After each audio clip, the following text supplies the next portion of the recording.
Fala pessoal, tudo bem? Boa noite. Vamos lá começar mais um semanário aqui. Felipe, você consegue me escutar bem, meu irmão? Consigo. Consegue me escutar também, Walter? Perfeito, perfeito, perfeito. O pessoal está entrando aí, Felipe, mas como a gente tem muito assunto para tratar, e hoje é um semanário muito especial, não só porque eu te convidei, Felipe, você é da nossa, nós somos da mesma carreira, mas porque essas alterações da Lei de Recuperação Judicial e Falência, de fato, elas, assim, foram, na nossa opinião, nós trabalhamos com isso, né? Além de muito relevantes, um marco aí que talvez vai inaugurar uma nova fase, uma nova etapa, se Deus quiser, aí no nosso ordenamento jurídico.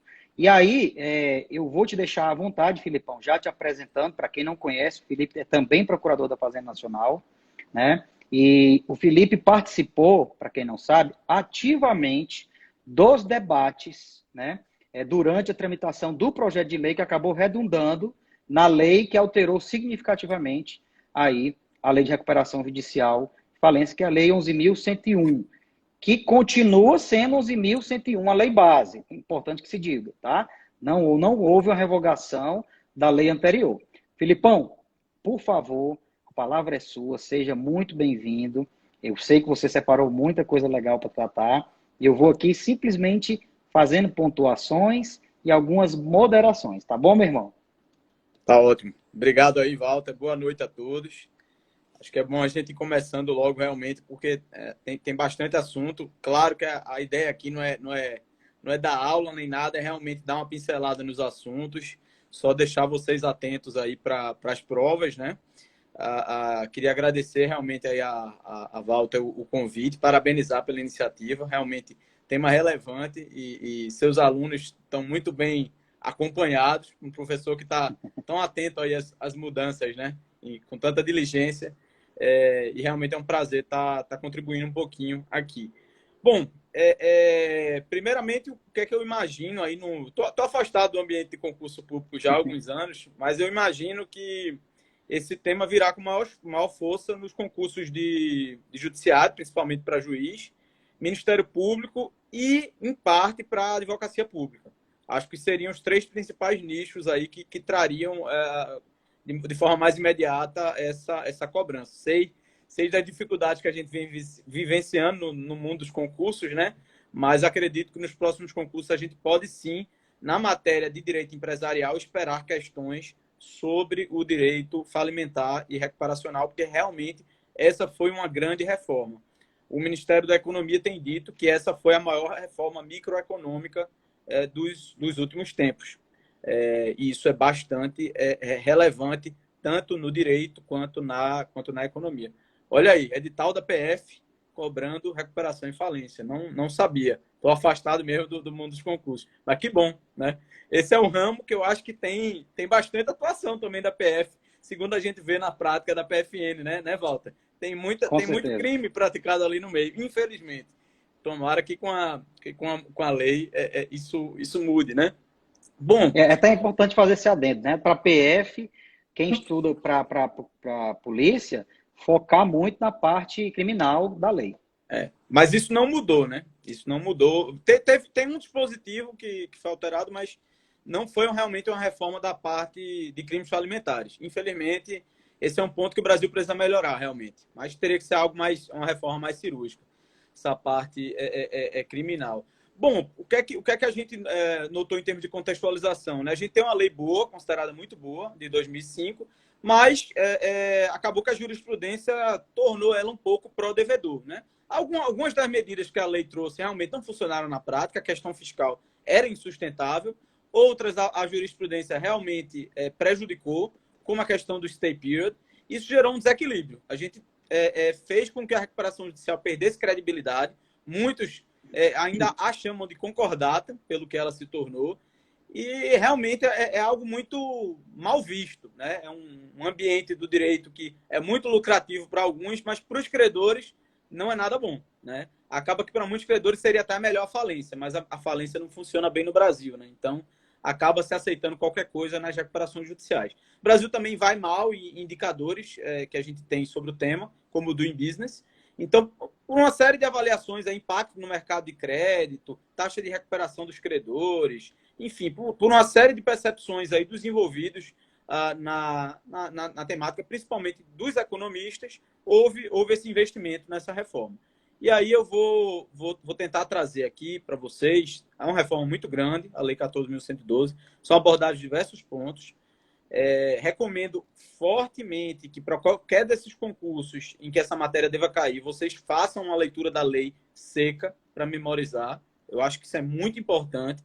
Né? Não, eu vou focar aqui nos temas principais, dar um panorama geral, mas a gente não vai conseguir abordar tudo, muito menos conseguir fazer com que vocês memorizem esses dispositivos. Eu acredito que grande parte dos questionamentos vão ser letra da lei, mesmo nesses concursos mais complexos, principalmente, pelo menos em primeira fase, vai ser letra da lei. Depois é que se vai partir para cobrar entendimento jurisprudencial, alguma coisa de doutrina. O primeiro passo vai ser cobrar a letra da lei, porque vão haver questões novas, fresquinhas para o examinador cobrar, né, que ninguém nunca cobrou. E acho que é por aí. Trouxe aqui uma lista de temas. Walter depois pode passar outras dicas minhas de outros temas que vocês podem ler.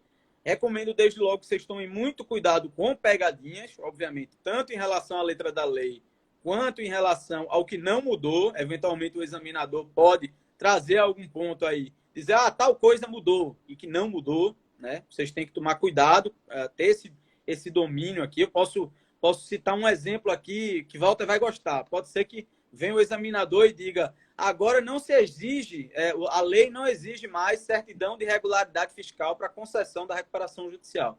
Isso não é verdade. A lei continua exigindo, até porque isso é matéria de lei complementar, teria que alterar o CTN também. Claro que existe toda uma discussão jurisprudencial em torno disso, mas a lei não foi alterada quanto a isso e há, inclusive, possibilidade de que a jurisprudência, como decorrência dessa lei, venha a ser alterada. Claro que ainda não houve tempo hábil para isso. Né? Mas vamos aqui começando com o principal tema, voto abusivo. Bom, surgiram em alguns casos a teoria de que votos de determinados credores, principalmente credores que tinham um crédito substancial, poderiam ser anulados, desconsiderados, em prol da vontade da maioria. Os senhores sabem que há um regramento para aprovação do plano. Se ele não atingir esse quórum, o juiz pode determinar a aprovação goela abaixo, que se chama cram-down, mas esse cram-down tem requisitos. E muitas vezes esses requisitos não são atingidos objetivamente nos casos concretos. E aí surgiram alguns casos no Brasil em que, por incrível que pareça, o judiciário resolveu intervir e dizer, não, esse credor está votando de forma abusiva. E, naturalmente, do ponto de vista econômico, essa posição da jurisprudência não foi bem vista. Uma das medidas adotadas no âmbito da Lei 14.112 foi tentar fulminar essa teoria do voto abusivo, do abuso do direito de voto. E como é que isso foi feito? Foi colocado um dispositivo na lei, salvo engano está no artigo 39, um parágrafo, que fala simplesmente, olha, o voto deve ser exercido pelo credor conforme o que ele achar correto. Ele vota como ele quiser. O voto só pode ser anulado por abusividade quando ele for manifestamente exercido para obter vantagem ilícita para si ou para outro. Se não há ilicitude, se não há qualquer desvio de finalidade ali naquele voto, se o credor simplesmente entendeu que para ele aquele plano não serve, que é melhor ir para a falência ou melhor apresentar um plano próprio, que é outra novidade da lei, vou falar mais à frente, tudo bem, não há qualquer problema. Então a lei traz essa novidade, voto abusivo. Acho que vale muito a pena vocês realmente decorarem a redação legal. Não sei como isso vai ficar na jurisprudência, mas claramente é uma resposta do legislativo a posturas da jurisprudência que podem causar impactos econômicos indesejáveis. Outra novidade muito importante é o tratamento dos grupos econômicos. Os senhores podem ter observado ao longo dos últimos anos vários grandes grupos econômicos, como a Oi, a Odebrecht, entraram em recuperação judicial e isso traz à tona o debate. Como é que fica a situação dos grupos econômicos na hipótese de recuperação judicial? E aqui a gente entra no tema da consolidação processual e da consolidação substancial. Isso vocês têm que ter uma noção do que é doutrinariamente isso e, obviamente, como é que isso foi tratado na reforma. Na jurisprudência, havia uma certa insegurança, né, quanto a esses conceitos, a lei não tratava e com viés de dar segurança jurídica, dar previsibilidade, eliminar litigiosidade, o legislador veio e tratou explicitamente. O que é a consolidação processual? É o litisconsórcio. São várias empresas que têm uma afinidade de interesses, estão ali no mesmo grupo, elas vão entrar juntas em RJ para compartilhar custos. Cada uma vai ter seu próprio plano, vão ter seus credores, seus devedores, mas elas podem compartilhar o AJ, elas podem compartilhar os custos para realizar uma Assembleia Geral de Credores, elas podem fazer algumas negociações em conjunto. Isso é a consolidação processual. Quanto a isso, não há nenhum problema. É até excelente que isso aconteça. Se for necessário que um grupo entre todos junto em RJ, tudo bem, não há nenhum problema. Uma coisa diferente disso é a consolidação substancial. A consolidação substancial é tratar o grupo inteiro como se fosse um só. É desconsiderar a personalidade jurídica de cada integrante daquele grupo. E aí, o embate que se teve na reforma com relação a isso é: em que situações vai se admitir isso? A gente vai permitir? Isso não é desejável para a economia. Não é desejável que o credor que negociou com uma empresa saudável seja penalizado com credores de uma empresa que não está saudável. Né? Em ambiente de insolvência, quanto mais você tem sobras, melhor para você. Então, é melhor ser credor da empresa que está em melhor situação ou que está em situação menos ruim. Então, a consolidação substancial é algo, em tese, ruim, indesejável. Como é que a gente vai tratar isso? Existiam dois modelos. A consolidação decidida pelos credores ou a consolidação decidida pelo juiz. A gente optou, o legislador optou pela consolidação decidida pelo juiz quando houvessem alguns requisitos presentes. Que requisitos são esses? Basicamente, a existência de uma confusão patrimonial e dois dos requisitos do dispositivo lá, está no 69F, eu acho, da lei, que foi criado, que estão nos incisos. A lei trouxe alguns incisos, garantias cruzadas, interconexão de ativos, etc. E ela diz, olha, tendo confusão patrimonial comprovada, se comprovados esses dois desses 4 requisitos adicionais, o juiz pode determinar a consolidação substancial. E aí, com isso, realmente, o plano vai ser único, os credores de uma empresa vão ser credores de todas as empresas, os devedores de uma empresa vão ser devedores de todas as empresas. Isso é muito interessante e vale muito a pena vocês lerem todo esse novo capítulo sobre consolidação processual e substancial. Tá, posso Felipe, seguir, Val? vou te fazer uma provocação, e é uma provocação até por conta de uma situação prática que eu trabalhei agora por esses dias, e tem muito a ver com essa questão da consolidação substancial. Porque aí, primeira pergunta, a consolidação substancial, ou seja, de você colocar um grupo todo no mesmo bolo ali da recuperação judicial em razão de uma confusão patrimonial, ela seria definida pelo juízo da recuperação? Bom, primeiro eu tenho que voltar um passo atrás, que tem uma informação que eu acho que é importante. O modelo de consolidação substancial que foi admitido pela Lei 14.112 foi para as empresas que já estavam em consolidação processual em RJ. Não se admitiu, pelo menos não de forma explícita, trazer um terceiro que não está em RJ para dentro da RJ. Por razões de, enfim, preocupação de como é que ficaria a situação desse terceiro enquanto esse processo não fosse julgado. Então, não se trouxe previsão explícita na lei para essa situação, trazer um terceiro para dentro da RJ. Mas aí, tentando responder a sua pergunta, é claro, o STJ tem súmulas, acho que a 480 e a 581, que falam que o juízo da RJ não tem competência para tratar sobre terceiros que não estão em RJ. Se eles não estão em RJ, o juízo competente, por exemplo, da execução fiscal, vai poder adotar as medidas que entender cabíveis. Agora, se por qualquer circunstância o patrimônio daquele terceiro for levado para a RJ, ainda que isso não tenha uma previsão explícita na lei, me parece que aí sim o juízo da RJ passaria a ter competência para deliberar sobre o patrimônio dele, ao menos se a gente seguir o entendimento da segunda seção do STJ, que dá certo caráter universal ao juízo da RJ em relação a esses atos constritivos, né? Pode mandar brasa. Mas sua pergunta já foi um passo além. Eu acho que sua pergunta já é mais segunda fase. É uma situação que eu acho que não cairia nem na segunda fase, porque é bem da prática. Nós temos o nosso caso foi uma cautelar fiscal, né? Que na cautelar fiscal o juízo ele reconheceu o grupo econômico. Acontece que apenas uma das empresas que estava em recuperação judicial, uma das empresas do grupo, justamente a que não tinha patrimônio, foi que pediu recuperação judicial, entende? Então, o ideal era que se levasse todas as demais para dentro da recuperação judicial, e por isso que eu fiz a pergunta, né? Porque seria muito bom que o patrimônio, onde tem o dinheiro, a gente pudesse, de fato, tratar todo mundo do mesmo bolo, digamos assim. Sim. Sim. Bom, vamos seguir. Um outro ponto que... existe uma série de motivos aí para as recuperações não funcionarem bem no Brasil, né? Dentre questões estruturais do judiciário, há realmente opções talvez não tão boas do nosso legislador.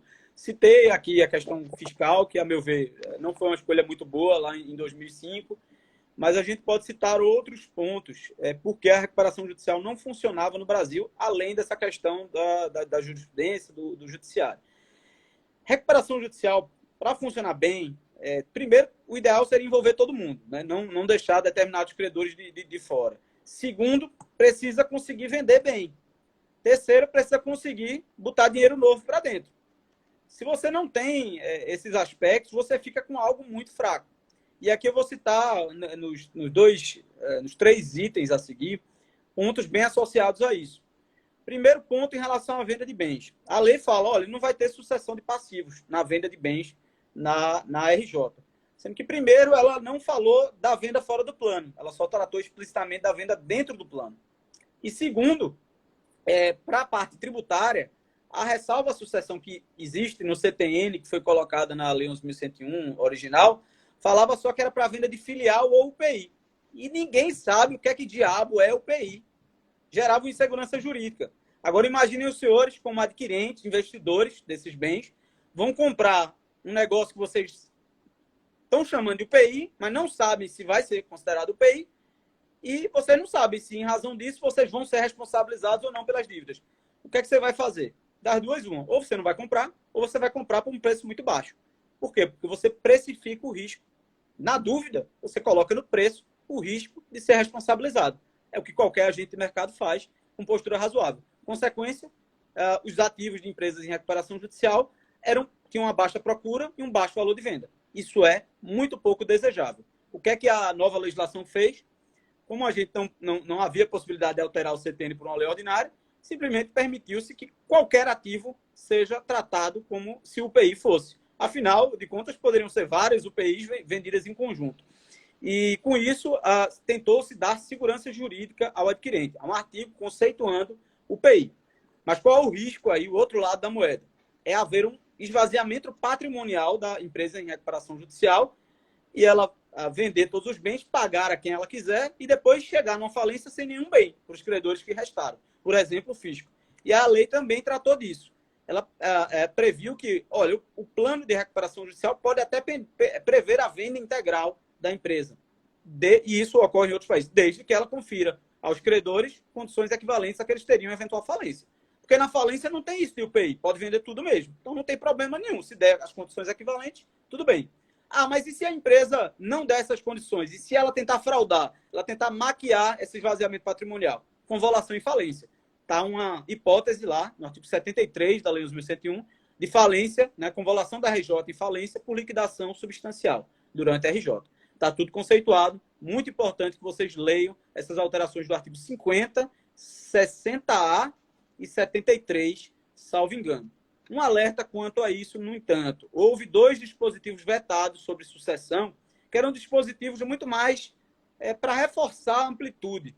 Um deles alterava o parágrafo único do artigo 60, que já fala que não tem sucessão de nada, e outro falava no artigo 66, que é a venda fora do plano, dizendo, olha, a mesma lógica da venda no plano se aplica para a venda fora do plano, que era como a jurisprudência já vinha tratando. O problema é que o legislador tentou deixar claro, olha, não tem sucessão para nada, inclusive ambiental, anticorrupção, etc, etc. E aí houve um veto em razão disso. Esses vetos estão pendentes de apreciação pelo Congresso, mas pode haver algum tipo de pegadinha aí, a depender, você tem que acompanhar se esses vetos vão ser derrubados ou não. E, claro, isso é importante para dar segurança jurídica ao mercado na prática. Mas a gente já tem uma norma vigente na legislação, que, enfim, não foi atingida pelo veto, que já prevê essa não sucessão. O outro ponto associado a isso é a questão do crédito novo durante a recuperação judicial. Existe um termo, uma expressão em inglês que retrata isso, que chama Deep Financing, Debtor in Possession Financing. Isso quer dizer dinheiro novo na mão do devedor enquanto ele está ainda à frente da gestão da empresa. É você colocar dinheiro novo para tentar salvar um negócio que está ruim. Agora, quem é que bota dinheiro novo em negócio que está ruim? É quem, primeiro, acredita no negócio. Segundo, vai ter uma super prioridade em caso de tudo errado. E por que não funcionava? Já existia uma previsão disso no Brasil, no artigo 67, mas o credor, primeiro, ele não tinha garantia de que realmente ia ser respeitada essa prioridade dele, e essa prioridade dele significava ficar em último lugar dos extraconcursais na falência, em último lugar do artigo 84. E, por incrível que pareça, isso no Brasil é muito ruim. O último lugar do 84 muitas vezes não recebe. Em outros países pode parecer excelente, mas no Brasil é ruim. E aí o que é que fez a reforma? Jogou ele para praticamente o primeiro lugar do 84, o financiador, deu garantia de que vai ser respeitada essa prioridade. E aqui eu queria deixar claro, o Brasil tentou incorporar uma teoria estrangeira, Mutinous Doctrine, que fala o seguinte: isso vale tanto para o financiador, tanto para o adquirente, enfim, para quem realiza operações com esses devedores em recuperação judicial. Essa teoria fala o seguinte: olha, se a operação foi realizada e você não conseguiu suspender a tempo, paciência, você não vai desfazer a operação. Ou seja, significado aqui para a hipótese do financiador. Se o financiador, se a operação foi autorizada, né, claro, pelo juiz, o financiador entregou o dinheiro na mão do devedor, veio o tribunal 6 meses depois e anulou, paciência, não vale de nada essa anulação.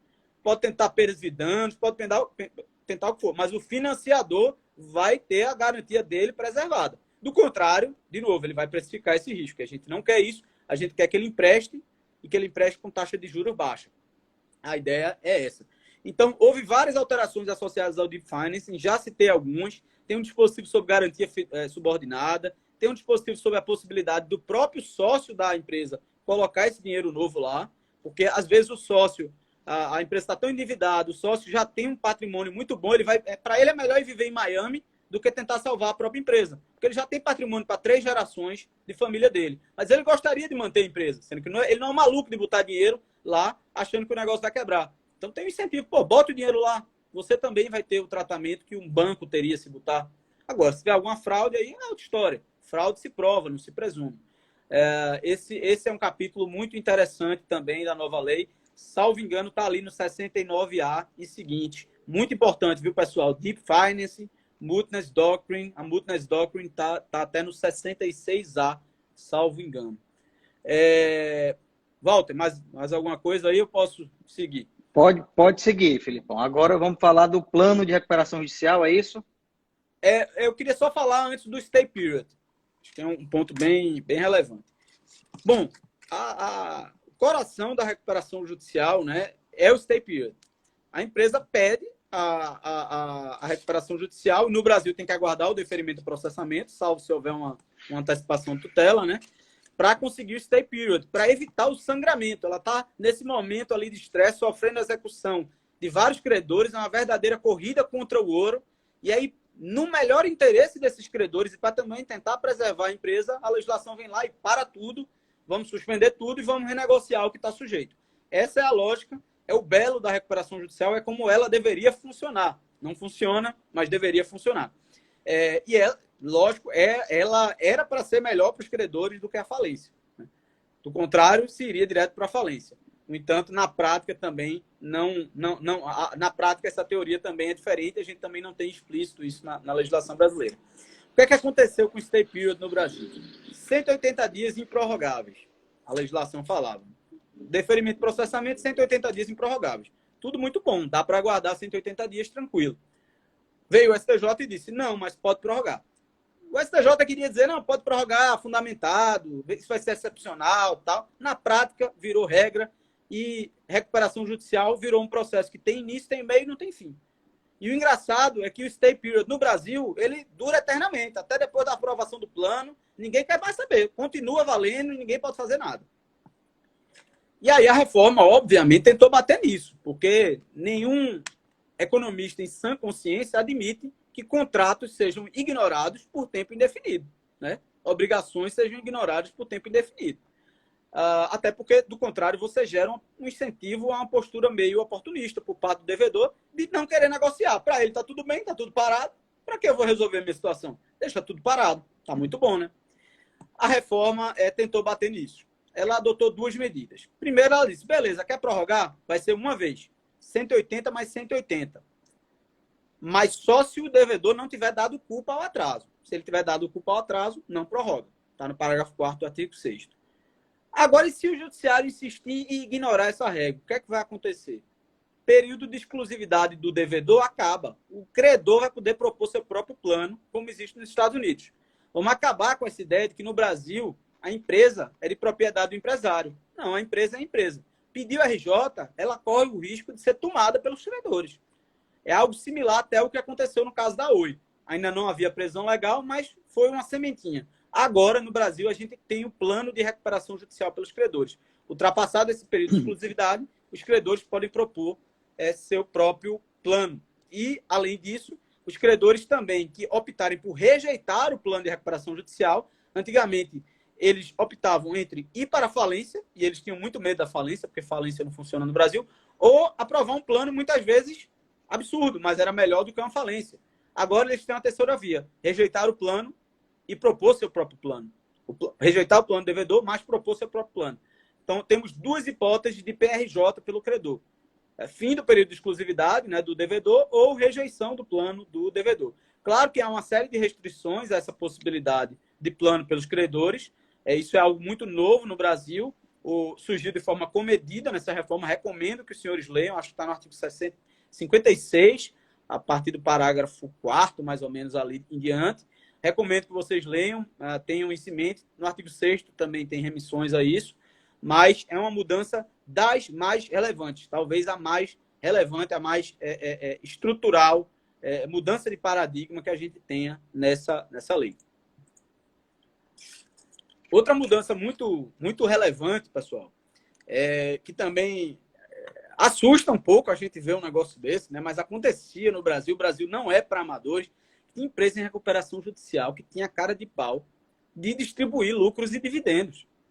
Você está querendo desconto de terceiros e dando dinheiro para os acionistas e sócios, que deveriam ser os últimos a receber. Tudo bem, uma coisa em dinheiro novo, botou dinheiro novo, ok. Mas o dinheiro que eles já colocaram de risco, eles são os últimos a receber. É uma questão até de respeito à chamada Absolute Priority Rule. Não faz o menor sentido você... E do Best Interest Test, os americanos usam também. Não faz o menor sentido isso. A reforma veda a distribuição de lucros e dividendos a associacionistas, pelo menos até a aprovação do plano. Se no plano for aprovado com alguma diferença, tudo bem. A gente no Brasil já tinha uma norma dessa, mas só para a parte fiscal. Devedores do fisco, em algumas situações, não podem distribuir lucros e dividendos. Existe uma discussão sobre a constitucionalidade dessa norma, mas ela já existia, inclusive, para fora da recuperação judicial, para devedores em geral. Agora a gente tem uma norma específica para dentro da recuperação judicial e não restrita essa questão fiscal. E o que é importante vocês saberem sobre isso? Ler o artigo 6º-A, que traz essa vedação, e saber a consequência do descumprimento disso. É crime. É a única mudança da Lei 14.112 na parte de crimes alimentares. Houve uma alteração do artigo 68, salvo engano, colocando uma causa de aumento de pena, inclusive, para um dos crimes ali tipificados, nessa situação de distribuição de lucros e dividendos antes do plano de recuperação judicial ser aprovado. Ou seja, entre o deferimento do processamento e a aprovação do plano. Essa é uma mudança também bem relevante que pode cair em prova. Show de bola. Outro assunto bem relevante, que já era uma prática em algumas varas, principalmente especializadas. Isso começou em São Paulo, nas varas especializadas de São Paulo. Algumas delas adotavam, outras não gostam. É um assunto polêmico, tanto que a reforma trouxe como uma medida facultativa, uma faculdade para o juiz. É a chamada constatação ou perícia prévia. O que é isso? O juiz, antes de deferir o processamento da RJ, se ele tiver alguma dúvida, essa empresa existe mesmo? Ou será que isso aqui é uma coisa de fachada? Isso aqui não existe mais, é uma caixa postal ali, no endereço que não tem ninguém, é uma maquiagem. Ou será que essa documentação aqui, será que ela está suficiente mesmo? Ela está atendendo ao rol do artigo 51? Ou será que eu preciso exigir uma complementação? Ou será que eu indefiro essa inicial? Se o juiz tem dúvidas quanto a isso, ele pode ter dúvida também se o principal estabelecimento da empresa é na competência dele, ou se é em outro local, né? Eu sei que em Goiás isso é muito comum de acontecer, esses debates aí de competência, né? Se o principal estabelecimento é em Anápolis, se é em Goiânia, se é em outro local do Brasil.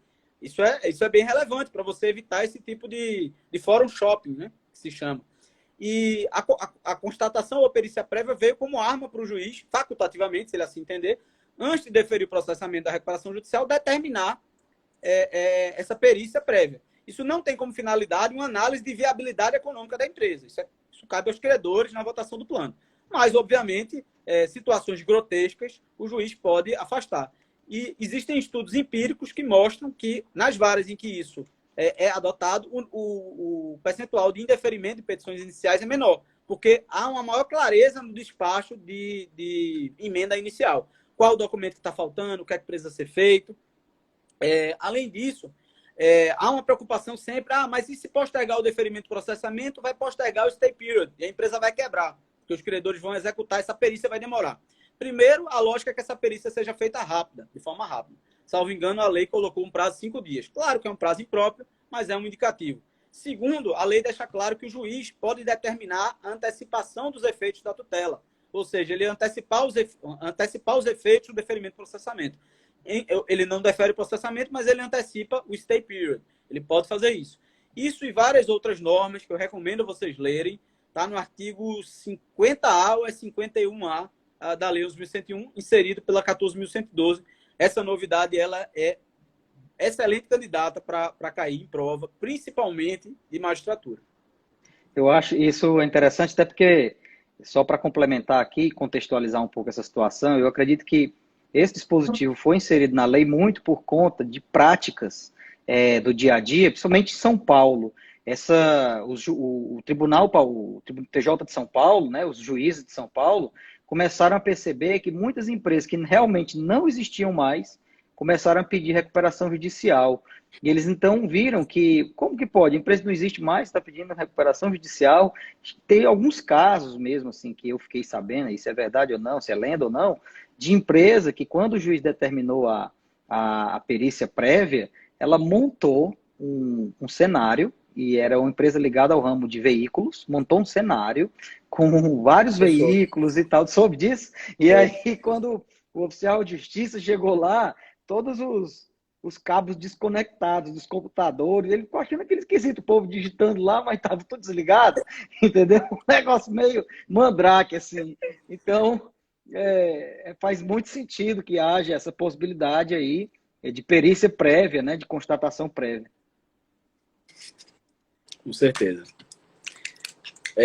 Outro ponto bem relevante, pessoal, e aqui porque esse tema foi muito midiático na jurisprudência, é a questão da recuperação judicial dos produtores rurais. Esse tema ele até acaba envolvendo também um pouco do Código Civil, enfim, é um tema bem interessante. Há uma série de mudanças da 14.112 sobre essa questão do produtor rural. Vou tentar aqui dar o norte principal, depois vocês fazem a leitura ali, principalmente dos artigos 48, 49, acho que no 51 houve mudança.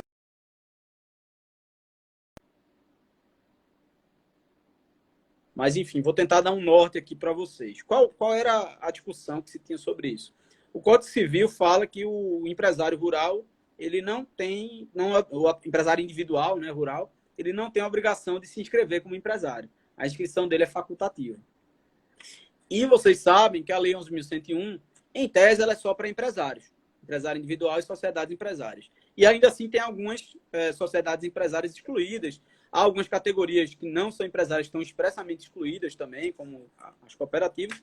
E existe toda uma discussão econômica, uma pressão, lobby no Congresso para mudar isso.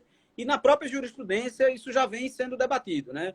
Há algumas fundações, clubes de futebol aí tentando entrar em recuperação judicial, algumas discussões em curso, né? Mas em relação ao produtor rural, o que é que se vinha colocando? O artigo 52 ele exige a regularidade perante a junta comercial para entrar em recuperação judicial. É o artigo 51, eu acho. Mas o produtor rural não inscrito não tem isso. Por que ele não tem? Porque provavelmente ele tem interesse de não estar inscrito como empresário, para ter benefícios tributários, para ter algum tipo de tratamento benéfico. Não é por ingenuidade que ele está nessa situação, é porque ele prefere não estar. E aí ele quer gozar dos bônus de ser empresário sem ter os ônus de ser empresário. E aí o que é que os bancos falavam nas recuperações judiciais? Bom, primeiro ele tem que se inscrever. E segundo, ele só pode colocar na recuperação judicial as dívidas após a inscrição, como empresário. Porque eu negociei com ele como não empresário. Eu não posso ser surpreendido com um crédito que não era sujeito, passando a ser sujeito à recuperação judicial, porque esse credor, esse devedor, ele não era legitimado a pedir recuperação judicial. No entanto, o STJ não concordou com os bancos. Isso foi definido pela terceira e quarta turmas. O STJ disse, olha, precisa estar inscrito como empresário? Sim, mas ele pode se inscrever um dia antes de pedir RJ. Não tem problema. Ele tem que ter 2 anos de atividade? Tem. Mas esses 2 anos de atividade não tem que ser após a inscrição. A inscrição não é requisito de regularidade da atividade do empresário rural. Ele pode, e nesse ponto eu concordo com o STJ, ele estava exercendo regularmente a atividade. Basta que ele existisse há 2 anos como empresário rural, ainda que não inscrito, né? E as dívidas anteriores entrariam também. Também a lei não fez essa diferenciação. Foi isso que o STJ disse. E foi isso que causou o caos no mercado dos produtores rurais, digo, entre concedentes e tomadores de crédito, porque, obviamente, isso ensejou um grande risco, uma série de condutas oportunistas, né? Sempre os bons pagam pelos maus, né? No final das contas, e por isso a reforma veio abordar o tema. O que é que a reforma tentou trazer? Bom, o que o STJ decidiu está decidido, não vamos mudar. Precisa se inscrever? Precisa. Não precisa ter 2 anos de inscrição, mas só vai entrar na RJ como crédito sujeito o que estava descrito na contabilidade do empresário rural. Se era uma coisa bagunçada, não estava na contabilidade dele, ele não declarava a receita, enfim, não estava no livro caixa dele. Nada disso vai entrar em recuperação judicial. Há também uma regra sobre o financiamento para a aquisição da propriedade rural. Há um requisito temporal para que essa dívida entre na recuperação judicial. E, enfim, houve toda uma preocupação para tentar equilibrar o interesse entre os tomadores e os concedentes do crédito rural. Há também um tratamento do crédito rural oficial, são os créditos que o CMNE obriga os bancos a emprestarem a parte da sua carteira aos produtores rurais. Isso está lá no artigo 49, também é um parágrafo. Isso é bem interessante, estava em voga na jurisprudência, foi tratado pela lei, acredito que é um tema que pode também cair em prova. Aqui entrando um pouco mais na parte extrajudicial para que a gente possa seguir para a falência.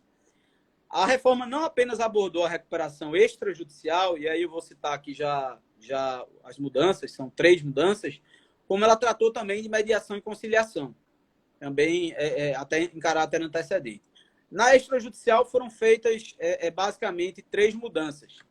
Primeiro, se possibilitou que o passivo trabalhista seja sujeito à recuperação judicial, desde que exista negociação coletiva com o sindicato da respectiva categoria profissional. Então, os créditos trabalhistas de acidente de trabalho que estavam excluídos da recuperação judicial, isso enfraquecia muito o Instituto e acabava estimulando a recuperação judicial, que é mais morosa, mais custosa, mais arriscada, vai passar a ter agora a sujeição, né, a possibilidade de sujeitar o passivo trabalhista na recuperação extrajudicial, desde que exista uma negociação coletiva. Em tese, isso pode ser favorável aos trabalhadores, porque se evita um processo de recuperação judicial, né, ao se estimular a extrajudicial, vai precisar da anuência deles de qualquer forma, né, a questão dos quóruns, e, enfim, isso foi uma das medidas adotadas aí na lei. Outra medida é que o quórum da recuperação extrajudicial ele era mais rigoroso do que da recuperação judicial. Existem 2 tipos de recuperação extrajudicial. Uma é simplesmente um plano em que todos os credores que aderiram a ele, aquele plano extrajudicial, vão se sujeitar. Mas isso é muito simples. Isso é basicamente um acordo coletivo extrajudicial. O que pega mesmo é a extrajudicial que vincula todos os credores das classes abrangidas por ele. E é esse que tem o quórum. O quórum era de 3/5 e passou a ser de mais da metade. Então, o quórum passou a ser similar ao da recuperação judicial. Foi reduzido o quórum da extrajudicial, mais uma vez, tirando essa distorção que havia entre institutos e que acabava estimulando a recuperação judicial. Paralelamente a isso, o legislador se preocupou com a situação do devedor que não tenha ainda atingido esse quórum. Ele não conseguiu se organizar para atingir o quórum de metade mais um, mas ele está próximo disso, ele já tem um terço. E o que é que o legislador fez? Se você comprovar um terço, eu lhe dou o stay period. A gente passou a ter o stay period na recuperação extrajudicial, dando-se um prazo de 90 dias para que o devedor complemente a coleta das assinaturas faltantes. Mais um elemento que foi muito importante para estimular esse instituto em detrimento das recuperações judiciais. E aqui cabe lembrar que existe uma preocupação muito grande, até com a pandemia, do efeito econômico ainda vir, né? Do fechamento de empresas ainda vir, e de a gente ter uma onda muito forte de recuperações judiciais e falências. Então, todos esses mecanismos que evitem falências, evitem recuperações judiciais, tragam procedimentos como recuperação extrajudicial, mediação, conciliação, as negociações, né, nos próprios sejus que vêm sendo criados pelo Poder Judiciário. Tudo isso é muito importante para que a gente, alguns amigos falam, alongue a curva de ajuizamentos de recuperação judicial e falências no Brasil e que tenhamos condições estruturais satisfatórias do Judiciário em atendê-los. Bom, falei que eram dois temas extrajudiciais. O primeiro, a recuperação extrajudicial. A segunda é realmente a novidade, o Instituto na Lei 11.101, que é a questão da conciliação e mediação antecedente ou incidental à recuperação judicial. Aqui eu realmente recomendo a vocês a lerem os artigos 20A a 20D, que foram inseridos na Lei 11.101. Existem algumas hipóteses ali tratadas que são muito mais em relação a créditos não sujeitos à recuperação judicial, e você ali, em paralelo à recuperação, negociar, mas também foi criada uma hipótese de um pedido de stay antecedente à recuperação judicial, como se fosse uma tutela de urgência em caráter antecedente ao ajuizamento da recuperação judicial. Está no parágrafo 1º do artigo 20B. Esse artigo deve ser bem debatido na jurisprudência sobre a sua amplitude, se vai ser aplicado só para créditos sujeitos, se vai ser aplicado também para créditos não sujeitos à recuperação judicial. Esse período aí, de qualquer forma, a lei diz, ele vai ser deduzido de eventual futuro pedido de stay, caso venha a ser ajuizado RJ. Ou seja, aqueles 180, mais 180, se não houver culpa do devedor, vai ter a dedução aí desse período, caso exista essa concessão do prazo em caráter antecedente. Há também uma regrinha importante que prevê o seguinte: se por acaso houver uma renegociação de dívida nesses procedimentos, né, e o devedor, ainda assim, no prazo em menos de 360 dias, vir a pedir RJ, essas negociações são desfeitas para que o devedor, para os credores, não sejam duplamente penalizados, né? Desfaz a negociação e vai negociar só na RJ. Né? Tem esse prazo de 360 dias aí de garantia para os credores, até para estimular que eles negociem. E, de novo, evitar que venham a surgir recuperações judiciais, que é o desejável. Eventualmente, como fruto dessas negociações, podem surgir acordos para ter um plano de recuperação extrajudicial. Né? Aí uma outra viabilidade aí da medida. Walter, tem mais 4 itens só aqui. Beleza, vamos porque a gente está com 15 minutos aí ainda para mandar brasa. Vamos lá. Vou pular falência, deixar a falência por último aqui, então, porque é um pouco maior. Prazos em dias corridos. O STJ já tinha sinalizado que, mesmo diante do novo CPC, os prazos constantes da Lei de Recuperação Judicial e Falência deveriam ser contados em dias corridos. Exceto, claro, os prazos que não estão previstos nela. Por exemplo, os prazos recursais. Estão previstos no CPC, aí seriam contados em dias úteis. Isso era como a jurisprudência vinha se comportando, né, do STJ. No entanto, aqui tem uma novidade que eu não gosto. Tá? Fui contra isso, tentei combater. Para mim, o ideal era colocar dias úteis, ainda que reduzisse os prazos. Para mim, era melhor isso. Depois tentei argumentar, vamos colocar a mesma regra do STJ. Vale dias corridos, mas só para o que está na lei. Não vale para os prazos recursais. Isso também não foi acolhido. E o que é que veio? Veio uma regra que eu considero ruim. Simplesmente foi dito que é tudo em dias corridos. E dando a entender que, inclusive, os prazos recursais. Eu recomendaria a todos os advogados que conheço que contem os prazos recursais em dias corridos também. qualquer prazo associado à falência, à recuperação judicial, ainda que o processo tenha subido para o Supremo, para o STJ, melhor contar em dias corridos. Até que o STJ venha a definir se não for assim. Eu acho um desserviço com a categoria de advogado ficar criando essas regras complexas, né, de contagem de prazo. Era para ser uma coisa única para todos os sistemas. Mas, infelizmente, foi a opção do legislador, está no artigo 189, portanto, contem tudo em dias corridos, até que o STJ diga o contrário. E, enfim, o STJ já vinha sinalizando nesse sentido, mas só em relação aos prazos da Lei 11.101. Agora, com a mudança, em tese, vale para tudo. Debate similar em relação ao agravo de instrumento. Com o novo CPC surgiu a dúvida se as decisões interlocutórias proferidas nas recuperações e falências seriam recorríveis por agravo de instrumento ou se estariam sujeitos ao rol, que então era um rol taxativo, né? Depois veio aquele repetitivo da taxatividade mitigada, mas então era um rol taxativo do 1015. E aí havia o debate se, na verdade, a falência e a recuperação não estariam no rol do 1015 caput, mas sim do parágrafo único, porque se assemelhariam a processos de liquidação e execução concursal. Então, estariam ali no parágrafo único. O STJ julgou um repetitivo recentemente sobre isso, concordou, disse que, na verdade, não está sujeito sequer ao caput, sequer à taxatividade mitigada, cabe realmente nos termos do parágrafo único, mas o STJ modulou, dizendo, olha, quem deixou de agravar, se ainda houver interesse, pode apelar lá no futuro para você não ser prejudicado pela preclusão de uma regra que não estava clara. Mas agora está claro. Não apenas temos o repetitivo, como o artigo 189 também traz a regra expressamente de que vai caber agravo de instrumento contra as decisões interlocutórias referidas na Lei 11.101, exceto quando a própria lei prevê de forma diversa. Até vou aproveitar como um bônus aqui, citar outro dispositivo desse mesmo artigo, que trata de negócio jurídico processual. Ele fala que, para fins de realização do negócio jurídico processual nesses processos concursais aí, de recuperação falência, a manifestação de vontade do devedor será expressa e a dos credores será obtida por maioria na forma prevista no artigo 42, que é o artigo que rege a apuração dos votos em assembleias. Então, também aqui a reforma disciplinou a figura do negócio jurídico processual nas recuperações e falências. Maravilha. Outro ponto que eu acho muito importante, pessoal, vocês decorarem, não vou conseguir abordar tudo aqui, porque foram várias alterações, são as alterações relativas às atribuições do AJ, do Administrador Judicial. Principalmente as alterações realizadas no artigo 22. É importante que vocês memorizem isso, são alterações relevantes. Vou citar aqui a mais relevante delas, a meu ver, que é a de, na falência, vender os bens arrecadados em até 180 dias contados do auto de arrecadação, sob pena, inclusive, de destituição, se o AJ não conseguir comprovar que a culpa não foi dele. Isso é uma norma muito séria que vai tender a dar uma eficiência muito maior para as falências.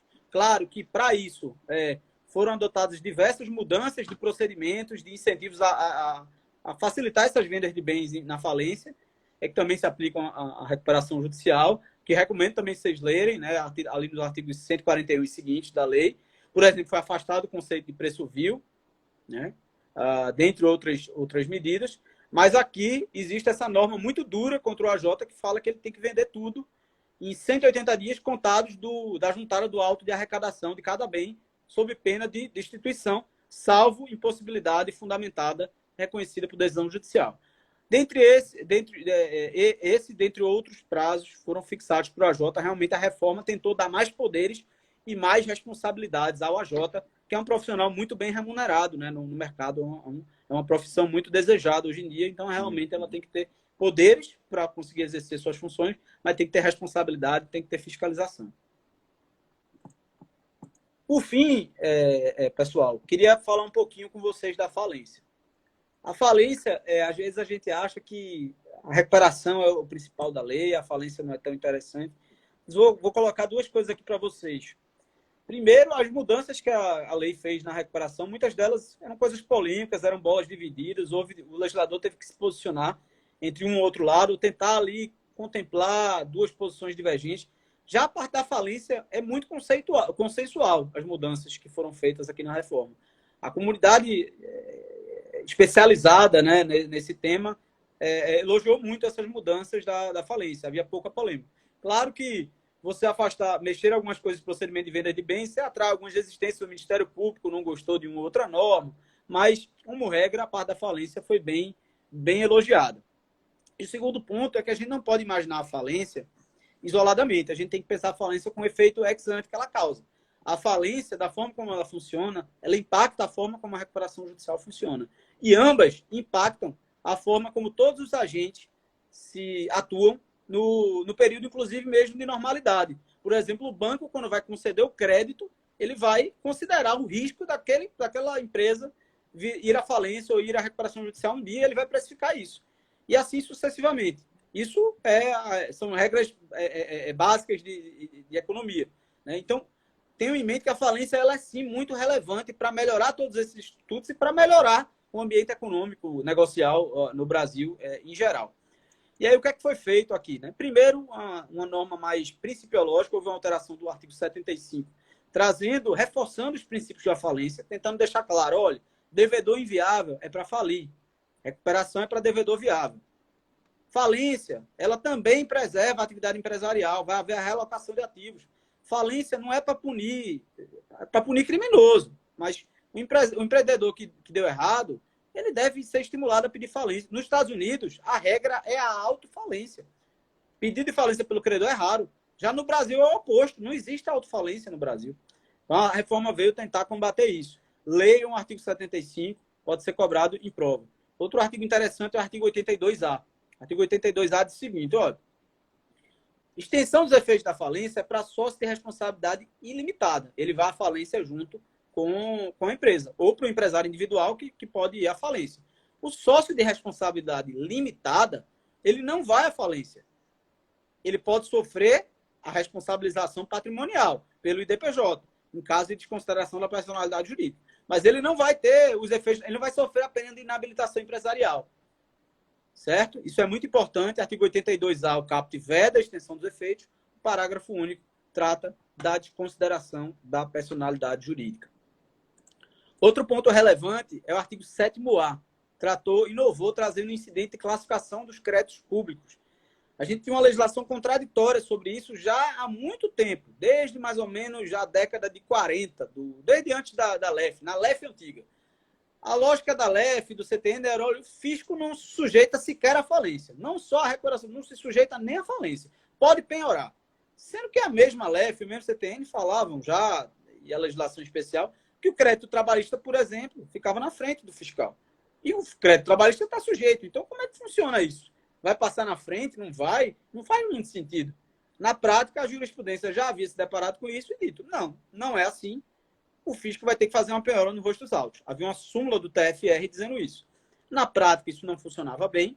Algumas fazendas públicas faziam a habilitação, mesmo sem serem obrigadas a tanto, optavam pelo procedimento de habilitação. Outros problemas surgiam como decorrência disso, conflitos entre os juízes. Quem é que analisa prescrição e decadência? Precisa renunciar à via da execução fiscal? Se já tem execução, pode ainda assim ajuizar a habilitação, pedir habilitação? Não pode. Cheio de dúvidas sobre isso. O que é que foi? E ainda assim ficava aquela dúvida, prossegue ou não a execução fiscal, quando não houver corresponsáveis, claro, quem havendo não há problema. E aí a reforma veio e disse, olha, acabou essa confusão, o crédito fiscal ele precisa ser classificado, pago na ordem, isso já estava no artigo 83 e 84 da Lei 11.101, vamos criar um incidente para organizar essa bagunça. Incidente de classificação do crédito público, artigo 7º-A. Definiu-se o que é que o fisco deve fazer, as fazendas públicas, né? O que é que o juízo da falência pode decidir e o que é que o juízo da execução fiscal pode decidir. Inclusive, afastou-se a condenação em honorários nesse incidente. Por quê? Porque a eventual condenação em honorários vai se dar no juízo próprio, né? No juízo da execução fiscal, da fazenda pública. Evita-se, assim, eventual bis in idem, né? Com relação a esse tema. Também muito importante esse dispositivo. Também acho importante vocês olharem as alterações na ordem de pagamentos, os artigos 83 e 84. A gente tinha uma lei que ela não consolidava tudo nesses dispositivos, né? Na prática, era o 84 acima do 83, mas ninguém sabia exatamente o que é que estava acima do 84, qual era a ordem das restituições em dinheiro e outras situações. E a ideia do legislador foi simplificar esse rol, por exemplo, acabou-se com privilégio especial e privilégio geral, virou tudo quirografário, e consolidou-se todo o resto no 84. Então, agora a gente tem no 84 e no 83 todos os créditos com a ordem bem definida aí. Inclusive, houve uma alteração no artigo 86 incorporando uma súmula do STF, e um dispositivo da Lei 8.212, que fala que aqueles tributos retidos pela empresa e não repassados ao fisco, ou seja, apropriados indevidamente, que é até um crime, né, de apropriação indébita previdenciária, e também está tipificado lá na Lei de Crimes contra a Ordem Tributária, esses créditos eles são passíveis de restituição em dinheiro em caso de falência. Ou seja, eles estão sujeitos ao artigo 86, estão lá no topo, praticamente, do artigo 84, em caso de falência. Demanda-se, claro, o ajuizamento da ação de restituição em dinheiro. Os dois últimos pontos que eu queria falar com vocês de falência, um é a questão do encerramento sumário. Há uma regra agora muito clara que diz o seguinte: se não tem bem, ou se os bens que existem não são suficientes sequer para pagar as despesas do processo, encerra a falência. Não precisa nem montar quadro, não precisa fazer nada. Se algum credor quiser prosseguir, vai ter que pagar por isso. Ele que vai arcar com esse custo, né, se ele acha que vale a pena. Inclusive, outras normas existem nesse sentido, na parte de venda de bens. Por exemplo, há toda uma restrição à impugnação à venda de bens. O credor está impugnando um leilão porque a venda foi um valor muito baixo. Apresenta uma oferta firme e de valor melhor. Senão, sua impugnação não vai ser conhecida. Isso ainda pode ser multado. Então, a reforma bateu muito nisso. Vende tudo, vende independentemente da conjuntura de mercado, pode vender por preço vil, não tem problema. É para vender. Vender, acabar esse processo. Acabar com essas falências eternas. E muito disso está relacionado ao último item que eu vou citar agora, que é talvez o mais importante que a gente precisasse no nosso país para a falência, que é a questão do fresh start, que é o rápido recomeço, o reempreendedorismo. É a virada de página do devedor, do empresário que faliu. Claro, não estou falando do fraudador, estou falando do empresário que faliu de boa fé. E como é que isso funciona? A gente tem um cenário terrível hoje, que o sujeito que vai à falência, e ele, às vezes, até um sócio de responsabilidade limitada, né? Porque ele podia ter, antes do 82A, a extensão dos efeitos, corria o risco e tudo mais. Ele simplesmente, mesmo com o encerramento da falência, que já demorava muito a acontecer, ele não conseguia mais abrir uma outra empresa, tomar crédito, ele tinha que botar empresas em nome de laranjas, de familiares. A gente gerava incentivos perversos no Brasil. E o que é que a reforma fez? Primeiro, vamos obrigar o AJ a vender tudo rápido para conseguir encerrar rápido. Vamos encerrar rápido as falências que não têm bens. E, de resto, duas regrinhas simples. Encerrou a falência, extingue as obrigações do falido de imediato. Não precisa esperar 5 anos, como hoje. Extingue de imediato. Certo? Então, se vender em 180 dias os bens, extinguir, acabou. Encerrou, extingue em 180 dias. Outra regrinha, demorou, 3 anos da decretação da falência está extinta, estão extintas as obrigações do falido. Claro que o patrimônio arrecadado vai ser vendido para pagar os credores, mas o falido está com o nome limpo, para tentar resolver essa situação. E se ele sonegou bens? Tem uma ação rescisória com prazo de 2 anos contra essa sentença que reconheceu a extinção das obrigações de falido. É a norma perfeita? Não. Essa parte aí não impacta, em tese, o crédito tributário, que é regido por lei complementar, não estaria sujeito a essa extinção das obrigações de falido, mas já é um grande passo. E o que a gente precisa, a meu ver, é realmente dar um caminho, a saída para as micro e pequenas empresas no Brasil. Acho que a gente estimula muito, Walter, esse cenário que a gente tem na falência estimula muito aquela cultura da dissolução irregular. A gente não pode culpar os empresários por agirem dessa forma. Acabou que a nossa legislação incentivou eles a não ter outra saída. A gente diz, ou você assume as dívidas no seu CPF, na baixa voluntária, ou você faz a dissolução irregular. Ou então você pede falência e fica com o inferno na sua vida até você morrer. A gente tem que dar uma quarta via aí. Eu acho que o Fresh Start, e a gente precisa investir em algo mais voltado para o micro e pequeno empresário, talvez uma falência extrajudicial no futuro, com a futura reforma legislativa, venha a trazer esse alento aí. Bom, pessoal, eram esses os pontos. Passei para a Walter também outros que eu acho importantes. Me alonguei um pouquinho, mas eu fico à disposição agora. Não, imagina, Felipe. A gente que agradece. Foram muitos pontos tratados aqui, muitos mesmo, pelo menos uns 15 a 18 pontos. E muito obrigado, meu irmão. Valeu mesmo. Voltaremos, viu? Voltaremos aqui para tratar, quem sabe, de alguns detalhes específicos da lei, numa percepção, às vezes, um pouco mais, quem sabe, mais afunilada e mais aprofundada para os concursos de segunda fase, para as provas de sentença, para a magistratura. Tá bom, meu irmão? Tá bom, meu velho. Obrigado aí pelo convite. Um grande abraço, novamente. meu irmão. E boa sorte a todos todos os candidatos aí. Abraço. Fica com Deus, meu irmão. Valeu.